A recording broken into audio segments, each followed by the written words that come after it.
Now, March 28th, we have a huge fight between Sebastian Fundora versus Keith Thurman. We're going to be doing a full card breakdown, which I think there's 5 or 4 fights on the undercard and then obviously the main card. Working our way from the bottom all the way up to the main headliner is Gaisha versus Hernandez. This is going to be one hell of a fight. Chaos everywhere. Brutal shots landed back to back to back. Both landing heavy shots.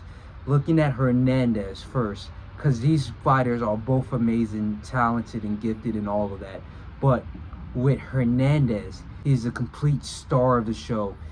He has a very eye-capturing style where he's doing all these tricky things. He's making fun of you while he's in front of you, knocking your head around, and he is just insane.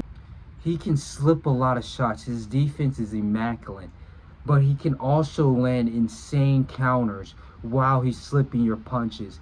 And the way that he works is just a very odd thing. You just have to see him. It's hard to explain it, but he has a very flamboyant style where he's just moving all over the ring, and he's able to kind of go run circles around you where you're always trying to guess his next move. It's just a hard style to explain, but very powerful. Insane hooks and counters and whatnot. But an easier style, a more fundamentalist style to explain, is going to be Gaisha, however you say this man's name.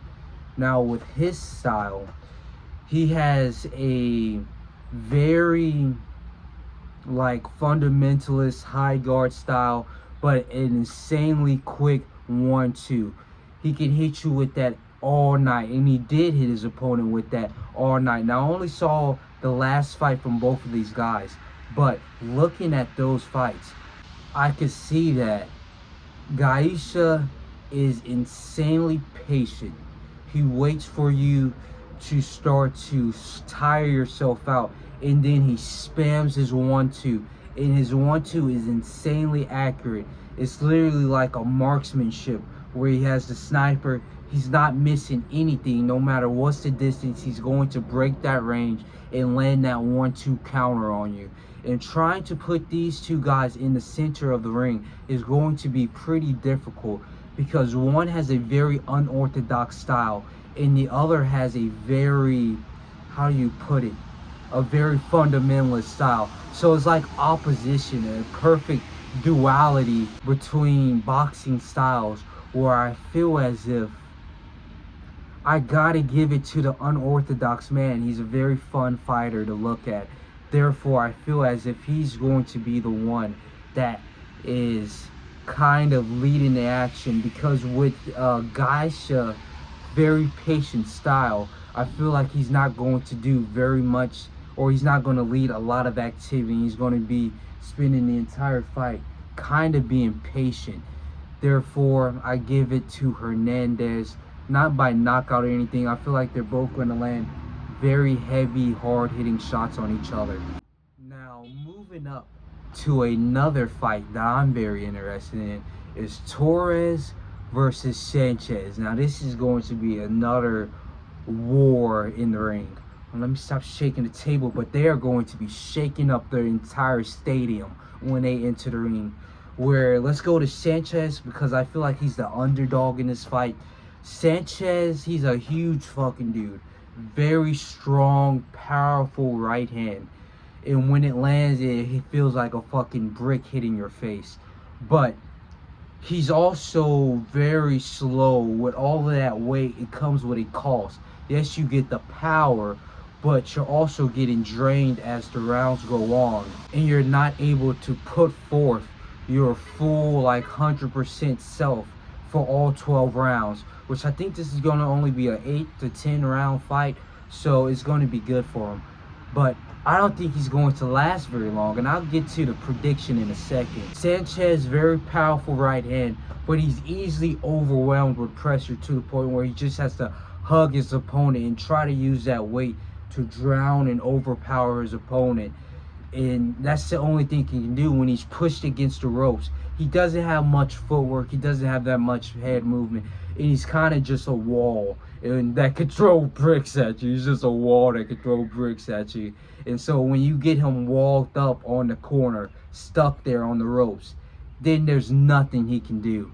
But with Torres, insane movement. He's moving, he's bending over, he's dropping down, his head's moving back and forth. He has movement all over the ring, all over himself. He's a very agile guy despite being a heavyweight, and that's the more heavyweights we need. That's why I feel like a lot of people are saying that he's the future of heavyweights, because he is showing what heavyweights need. But with Torres' style, the only thing he really does, he doesn't really have a lead jab. He doesn't have a lead cross. What he has is a huge overhand right, overhand left. And so what he would do, he would be right in front of you, moving, make you throw a punch because you think you can land on him, and then launch the overhand, and then do it over and over. And when he launched this overhand, it's hit you right here, right on the top of your head. And you're kind of left shaken by it, because technically it's not allowed, it's not illegal to hit somebody on the back of their head. But he still does it. He launches that head, or he launches that hand, hits you right on the back of your head, wobbles you a bit, and does it again, and does it again, and does it again, and non-stop. He can take all the punches, all the damage you can give it to him, and he's going to transmute that into more pain on you. And it's insane, because Izzy Torres, it feels like some of these fights he should be knocked down. He should be like, just take a knee, man, just take a fucking knee.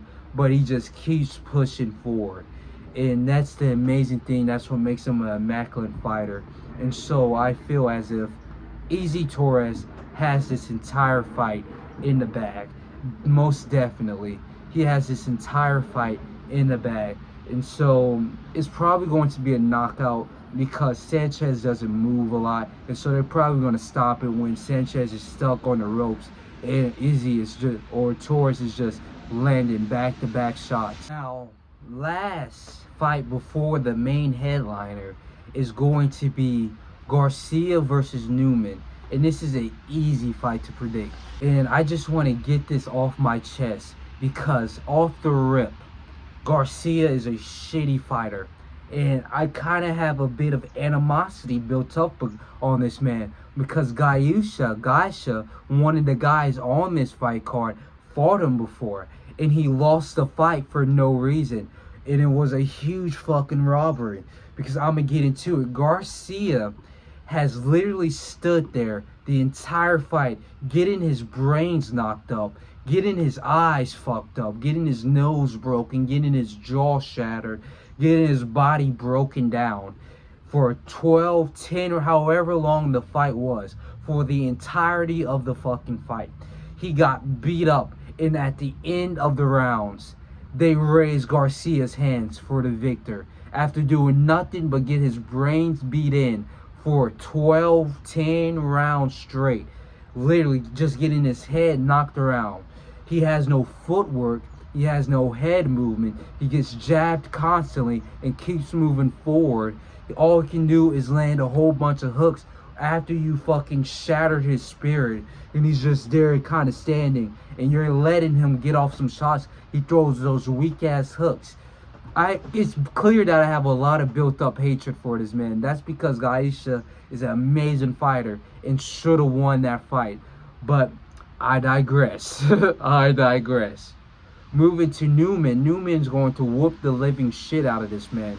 Now, Newman's style is a little bit like Roy Jones. He's obviously not as good as the great Roy Jones, but he has that right hand leaning down. He has his left hand up, and he just jumps in with the jab. And he's actually very good at the jab. And if he's not good at the jab, he's fantastic at his footwork.